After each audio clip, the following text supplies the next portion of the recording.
on a des comportements dits individuels, mais en plus, quand ils sont en groupe, ce n'est pas les mêmes. C'est des animaux sociaux. Alors, vous savez, je ne sais pas si nous, on a une blague, alors je ne sais pas si elle va vous plaire, hein, mais on dit il y a deux populations qui sont très difficiles à faire changer. Alors, comme je suis dans une des populations, on dit les deux populations les plus difficiles à faire changer, c'est les profs et les médecins. Donc, vous voyez, donc je me considère dans une. On dit quand on est professeur de médecine, ça devient impossible. Donc, non, je plaisante. Donc, comme ça, je vais. Mais ce que je veux dire, c'est qu'on va avoir des individus, une dimension psychologique, des affects, des névroses, des envies.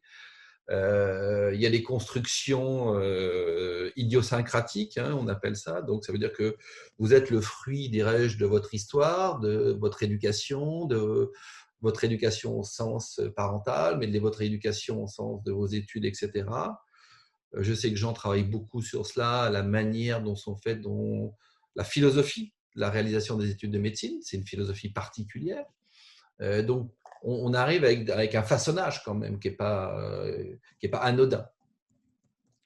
Et puis, il y a un dernier sous-système, donc il y a le système rationnel, il y a le système psychosociologique. Hein. Alors il y a un excellent ouvrage d'un auteur qui s'appelle Kate DeVry sur cela, qui s'appelle L'entreprise névrosée, hein. Donc, qui montre bien l'irrationalité, dirais-je, des comportements, l'irrationalité des décisions. Là, on a un travail de recherche qui est assez intéressant, c'est sur les erreurs de décision avec les neurosciences. Donc, on travaille avec l'ICM, pour ceux qui connaissent. Hein, donc, et on voit comment les décisions se prennent et les biais cognitifs qu'il y a dans ces décisions. Et on voit comment le groupe, la sociologie, a un effet sur ça. Et puis, il y a une troisième dimension sur laquelle la culture française n'est pas spécialement à l'aise, et c'était l'objet de la conversation, dirais-je, introductive, hein, c'est la dimension du pouvoir. Les acteurs, les individus recherchent du pouvoir. Une organisation, Crozier l'avait dit il y a longtemps, c'est un territoire de pouvoir. C'est des champs de pouvoir. Alors bien sûr, quand les Anglais sont décomplexés sur ça.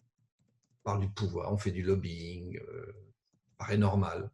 En France, quand on parle de pouvoir, on dit « Ah bon, vous avez vu du pouvoir ?»« Ah non, je n'ai pas vu du pouvoir. »« Ah mais qui prétend vouloir du pouvoir ?»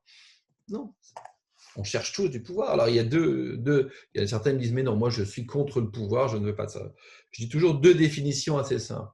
Capacité à contraindre l'autre. À moins d'avoir quelques perversités, dirais-je, ce n'est pas forcément ce qu'on recherche.